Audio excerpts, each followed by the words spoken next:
Hello and namaste, my name is Nidhi Nagori and welcome back to my channel. Today I'm back with another exciting video on Netherlands. I'm going to give you some insider tips, some crisscross ways of you to get work sponsorships, visa sponsorships in Netherlands. Now, why am I doing this video?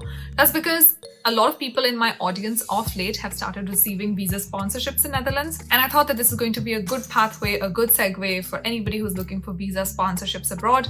Just want to remind you that I've done some videos on Netherlands already.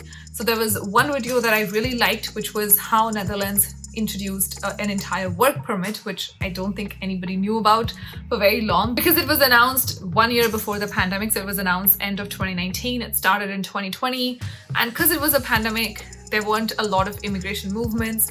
It actually did not even meet its quota in the first year, and that's when the government started advertising it. So in case you're interested, go and watch that video, but of course do that after this, because today I'm going to give you a list of over 8,000 sponsors in Netherlands that you can apply jobs to. So I feel that this is going to be very exciting. So if you're interested in moving to Netherlands, and if you want to say I Amsterdam, then this video is for you.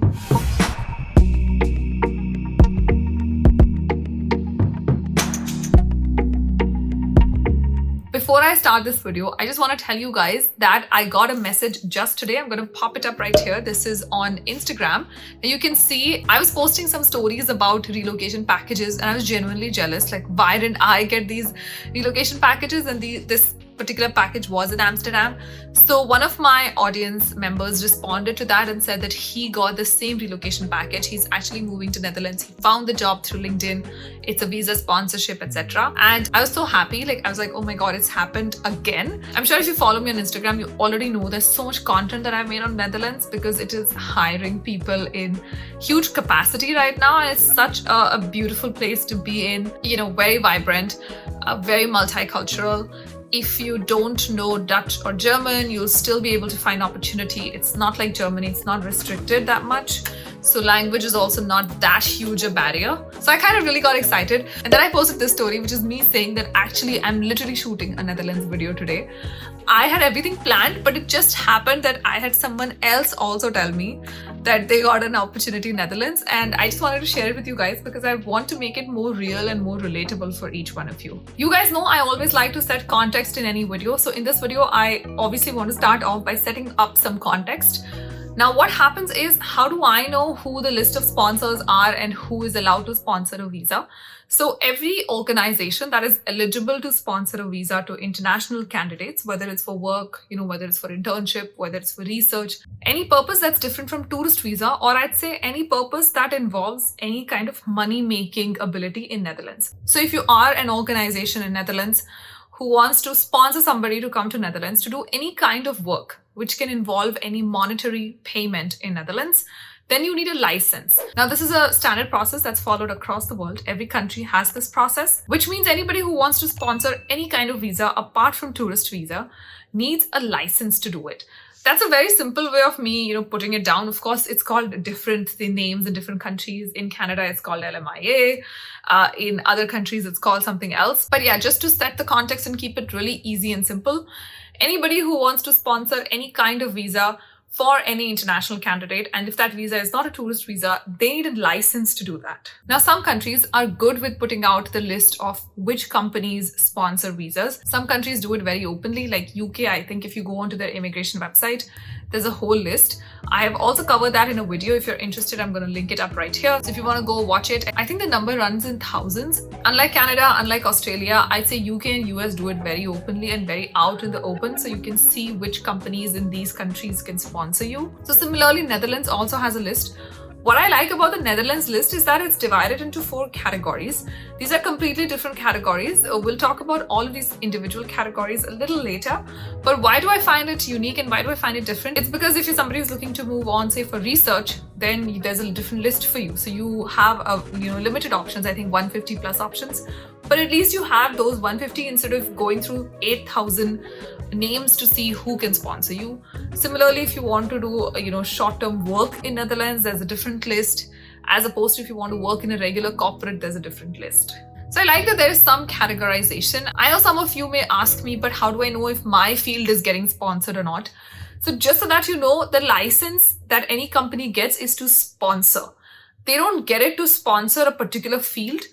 It is to sponsor anybody that they want. And of course, if you understand the immigration situation in Netherlands right now, they need immigrants. So as long as a company has the ability to sponsor, it doesn't matter what field you're in, whether you are in HR, whether you're in admin, whether you're in finance, as long as they have a license to sponsor, they can sponsor you. And I say that not just for Netherlands, I say that for most countries that have this pathway of, organizations having a license to sponsor.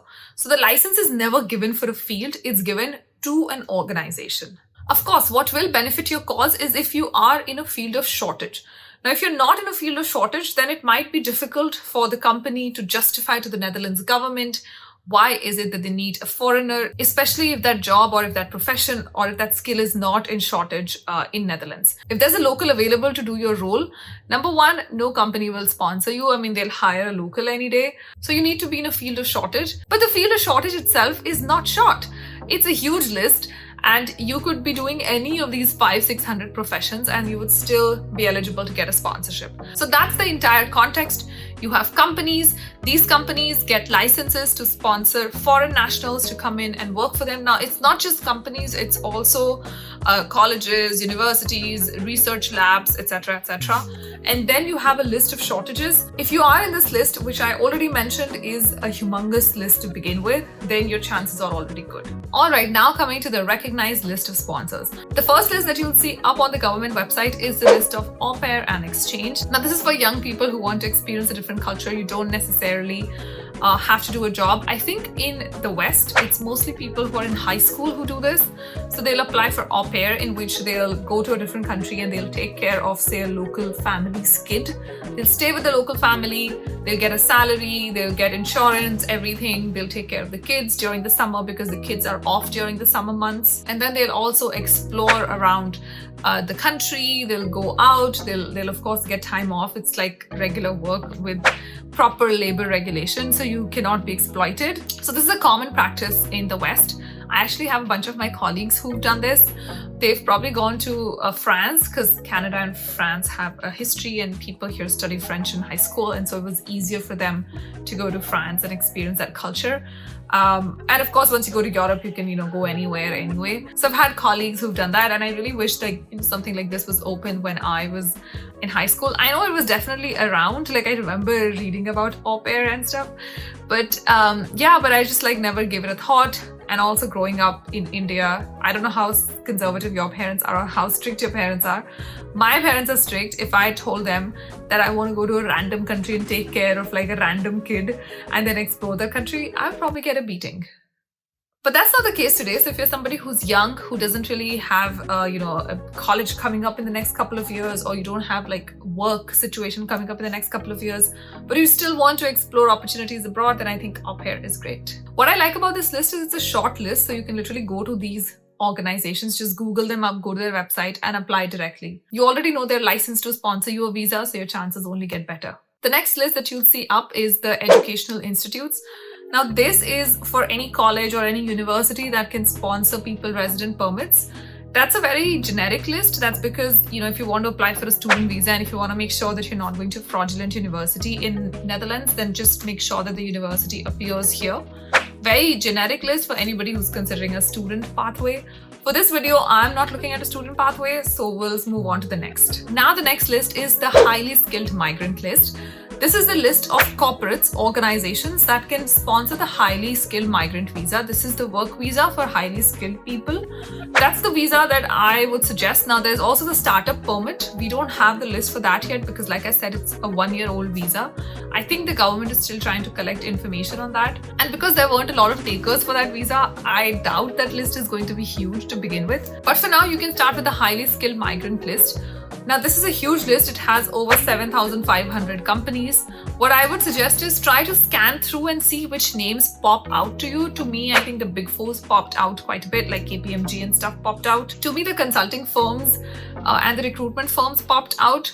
So there were some relatable names that I could look at, and then I could go and apply to those organizations. What I would also suggest is, on a daily basis, maybe try to follow 10 or 15 of these companies. Follow, okay? Don't connect with random people there right now. Just go and follow their company pages on LinkedIn. Try to do that on a regular basis. Try to at least read up about, select say 50 companies, and then spend at least 1 week, maybe like 5 to 10 companies every day, maybe on your way to work, or maybe when you are in the gym or something, scrolling on your phone. Just maybe put one name, Google. It doesn't take more than a minute. That's all that you gotta do.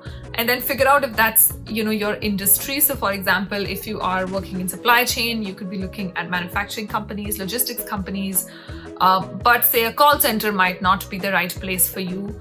So at least Google and make sure that the industry is of your relevance, and then go and follow their company pages on LinkedIn. That way you get to know about the jobs that they are posting, and then you can start tracking the jobs that way and then start applying for the jobs. Why do I say that your chances of getting a visa sponsorship in these companies is more? And that's simply because these companies already have the license to sponsor. So if they like you, whether they have mentioned that they'll give visa sponsorship or not, as long as they like you, they'll do anything for you.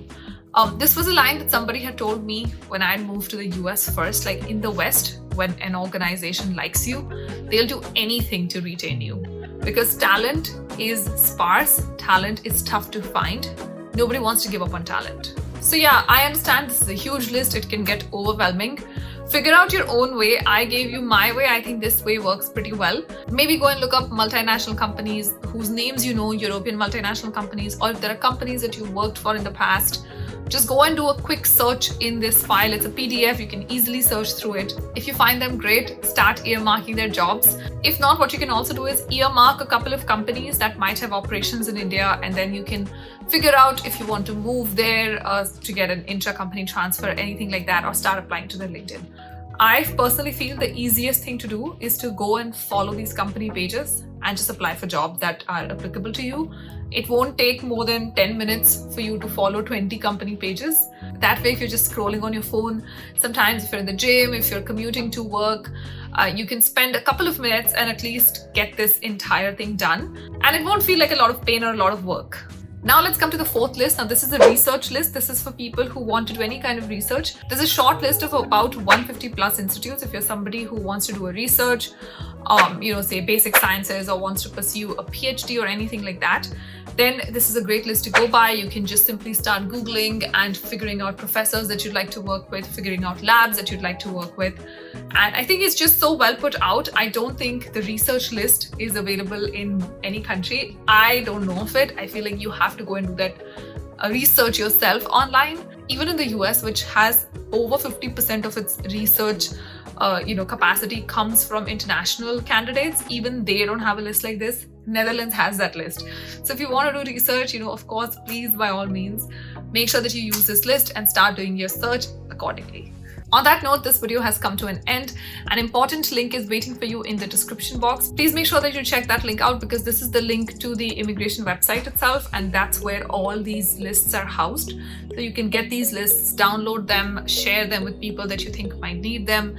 And then also, if you're somebody who's looking to move to Netherlands, use this list for yourself. On that note, this video has also come to an end. If you like this video, as always, please don't forget to hit the like button down below, subscribe to the channel, hit the bell icon on so that you're always notified every time I post a video. Let me know in the comments below, what else would you like to see on my channel? Is there something missing? Should I do something a certain way? Is there a topic that you want me to cover? Is there a country that you want me to cover?